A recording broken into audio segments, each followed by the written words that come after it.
Ewan Montagu was a brilliant barrister who used those skills to anticipate other people's thinking. You know, he didn't employ a strategy because he liked the strategy.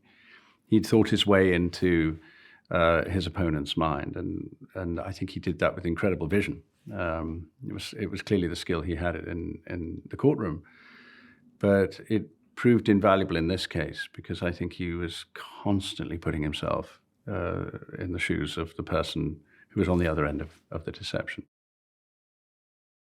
When John Madden told me he was developing this, and this is long before he looked my way.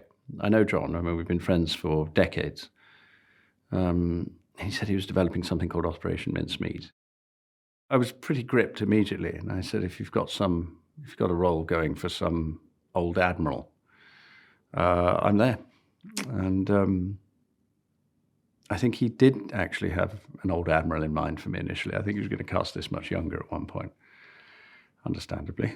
And so, you know, I think I'd have been up for it. I mean, most people who work with John Madden say anytime. So I was standing by to get the offer for my old admiral, and then they, for whatever reason, decided they were going to move the ages about a bit, and to my advantage. So I got my juvenile lead role in this, and Jason Isaacs has got the old admiral. His way with people, from knowing absolutely everybody's name to understanding exactly what they're doing, you know, he will know what the focus pullers' challenges are. He will know what the location department need. He will have his eye on what the art department are giving him. And he'll notice that we're having to wait because a button's being sewn on somebody in the background. It's quite extraordinary. I don't know how he does it. I don't know how he contains all of that and keeps a kind of approachable, equitable sort of personal approach. But he does. And I think there's an immense amount of gratitude because he keeps the mood buoyant. But he also makes you feel you're in safe hands.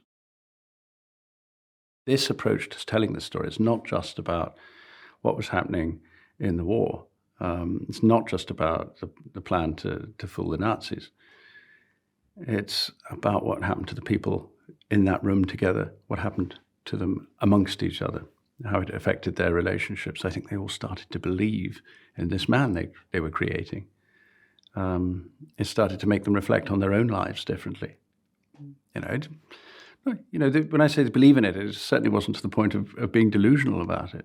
But you've got Chumley walking around in Major Martin's outfit, feeling more and more like Major Martin every day. And the more stories they told about him, the more vivid this man became, and the more I think it started to affect their lives. 第二次世界大戦時、連合国形勢逆転のため、英国諜報部 MI5 が取ったまさかの作戦。So we're going to play a humiliating trick on Hitler. 偽文書を持った死体を敵に拾わせよう。Prime Minister, that's too big a risk. Success depends on guiding the papers into Hitler's hands. 交錯する嘘と真実、かつてない頭脳戦の行方は。オペレーションミンスミート。